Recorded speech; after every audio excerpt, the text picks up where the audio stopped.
বাঁশখালী নদীতে মর্মান্তিক দুর্ঘটনা। স্নান করতে নেমে তলিয়ে গেল দুই ভাই, উদ্ধার এক শিশুর দেহ, নিখোঁজ অপরজন।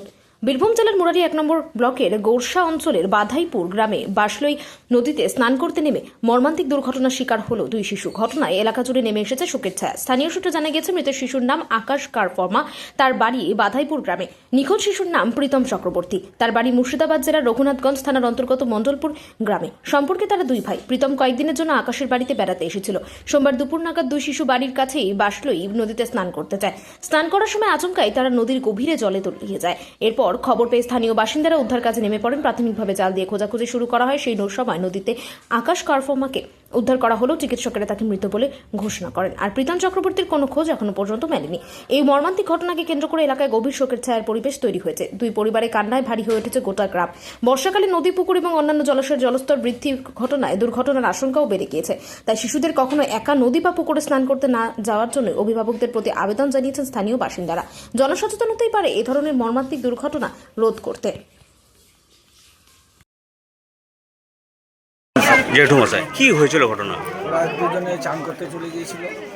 চান করতে গিয়ে যাই হোক একজন ডুবে গিয়েছে। যাওয়ার পরে আর একজনকে ধরতে গিয়ে সেও ডুবে যায়। তারপরে ওই দুটো বাচ্চা ছেলে পরে গিয়েছিল, তারা চেঁচাচেঁচি করার পরে উপরে লোক ছিল। উপরে লোক থাকার সত্ত্বেও ওরা তাড়াতাড়ি করে দূরে জলে নামিয়ে যায়, নিয়ে খুঁজে পায়নি, এখনও পর্যন্ত পাওয়া যায়নি। নিয়ে একটা পাওয়া গেছে তখন 3টে নাগাদ। একজন পাওয়া গেছে, একজন পাওয়া গেছে, এখন আরেকজনকে পাওয়া যায়নি। একজন এখনো পাওয়া যায়নি। কাকে পাওয়া যায়নি? প্রীতম চক্রবর্তী পাওয়া যায়নি। তার বাড়ি কোথায় প্রীতমের? মণ্ডলপুর, রঘুনাথগঞ্জ পিএস। তারা আত্মীয়র বাড়িতে বেড়াতে ছিল। আত্মীয়র বাড়ি বেড়াতে এসেছে। কি নাম আপনার? আমার নাম চন্দন চক্রবর্তী।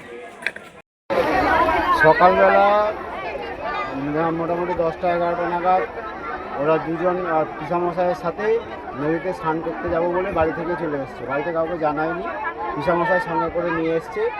নিয়ে এসে এখানে নদীতে আমরা যা প্রত্যক্ষদর্শীরা এখানকার যারা বলছে, তাদের মুখে যেটা আমরা শুনলাম, তাতে ওরা স্নান করছিল। স্নান করতে করতে যখন ওই মানে স্রোতের মধ্যে চলে যায়, তখন একজন আর একজনকে বাঁচাবার চেষ্টা করে, কিন্তু যে বড় যে নিয়ে গেছিলো সে ফোনে ব্যস্ত থাকায় তাদেরকে সে গ্রাহ্য করেনি। সেই জন্য তারা ডাঙায় ছিল। আচ্ছা। আর ওরা বাকি দুটো চারজন ছিল। তাকে আমরা এখনো প্রত্যক্ষ পাইনি। সে এখন তারও আমরা মানে তার মুখ থেকেও আমরা শুনতে হবে যে সে কি বলতে চাইছে, কি ঘটনাটা ঘটে। এখানে প্রত্যক্ষদর্শীরা সে ছিল নাকি ডাঙাতে, উনি কোথায় আছেন এখন? ওনাকে আমরা পাচ্ছি না। তাহলে দুটো ছেলে স্নান করতে নামে? হ্যাঁ, তার সাথে এসেছিল। আচ্ছা, তারপর পিসামশাই পিসামশাই নিয়ে এসেছিল স্নান করতে, দুটো ছেলে। মেসোমশাই দিয়ে স্নান টান করে ওই এবার যখন জলের স্রোতের মধ্যে চলে গেছে, তখন হাত দেখিয়েছে একজন, যে বড় সে হাত দেখিয়েছে। তাও ও তখন আরেকটা যে 3জন ছেলে ছিল, আরেকটা ছেলে ছিল ছোটো, সে ছুটতে ছুটতে গিয়ে বাড়িতে গিয়ে খবর দিয়েছে এরকম ব্যাপার। এইখানেও যে লোকগুলো ছিল তাদেরকেও যদি বলতো, তাহলে সঙ্গে সঙ্গে মানে খোঁজাখুঁজি করলে হয়তো তাদেরকে পাওয়া যেত। এখন পর্যন্ত কজন মারা গেছে এবং কজন ডুবে আছে? মারা গেছে আমরা একটা বলতে পারবো না, একজনকে পাওয়া গেছে, সেটা মানে অবস্থা একটু সঙ্গীন আছে, তাকে নিয়ে যাওয়া হয়েছে রামপুর হসপিটালে। সে জীবিত আছে? দেখা যাক কি এখন, মানে পরিস্থিতি তার খারাপ, ডাক্তার না বললে তো আমরা বলতে পারি না মৃত বা জীবিত। আনুমানিক 2 ঘন্টা পরে পাওয়া গেছে। 2 ঘন্টা পরে পাওয়া গেছে আনুমানিক ওই জলে পাওয়া গেছে। আর একটাকে এখনো পাওয়া যায়নি। একটা এখনো পাওয়া যাচ্ছে। যাকে যে পাওয়া গেছে তার নাম কি? আকাশ কারফর্মা। বাড়ি কোথায় ওর? বান্ধাইপুর। মুরারি 1 নম্বর। বাবার নামটা কি নাম আপনার? আমার নাম সুভাষিস কারফর্মা। কার সঙ্গে গেছিল? ওরা দুজনে একাই গেছিল বলছে। তারপরে আকাশ আর প্রীতম? আকাশ প্রীতম তো বলছে একাই গেছিলো। তারপরে বলছে যে আমার বোন আর আমার মেয়ে আর ওর যে ওই ননদের মানে বোনের ছেলে, ওরা 3জনে গেছিলো। দিয়ে চান টান করছিল। তারপরে এসে শুনছি ডুবে গেছে। কটার সময় গেছিল বাড়ি থেকে? এই মানে গেছে একটার সময়, মানে দুপুর থেকে গেছে। একটা সময় গেছিল, 1টার সময় দেখছি নাই। ওনার সঙ্গে বড়রা কেউ ছিল না? বড়রা তখন তো কেউ ছিল না, পরে বলছে যে ছিল সবাই।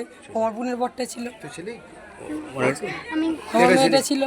টোটাল তাহলে 3জন স্নান করতে গেছিল বাচ্চারা? হ্যাঁ, বাচ্চারা টোটাল না, ওরা দুজন আগে গেছিল, দুজন আগে গেছিল, আর এরা 3জন পরে গেছিল। বড় আর 2জন, একটা মেয়ে একটা ছেলে গেছিল। ওটা সাঁতার কাটতে জানতো না মনে হয় নাকি ও বাচ্চা? বাড়ি থেকে তো বাড়াই হয় না, তো কী করে সাঁতার করে জানবে? কিছুই জানে না ওগুলা বাড়িতে বাড়িতেই চান করে আপনাকে বলে গেছিল স্নান করতে যাচ্ছে? কিছুই বলেনি কিছুই বলেন না। প্রথমে বলেছিল চান করব, আমরা বলে ধমকাছিলাম না চান করতে যেতে হবে না, এই বলেছি। এবার ছেলের মন কখন চলে গেছে ওর মাও জানে না আমিও জানি। এবার আমরা ভাবছি ছেলে খেলছি, এইটুকুই, আর কিছু বই না। ওকে কেউ মেরিয়েও ফেলেনি আর ইয়েও করেনি। এখন ভগবানের হাত। আপনার আকাশ কোন ক্লাসে পড়াশোনা করে? কিছু করে আর ও কিছু করে পড়ে কে? এই পিতম এসে ফাইভে পড়ে। আপনি আকাশের মা, কি নাম আপনার? ইতুকার ফর্মা আর ওর মা কই তোমার নামটা বলো। আপনার নাম? ইতুকার ফর্মা।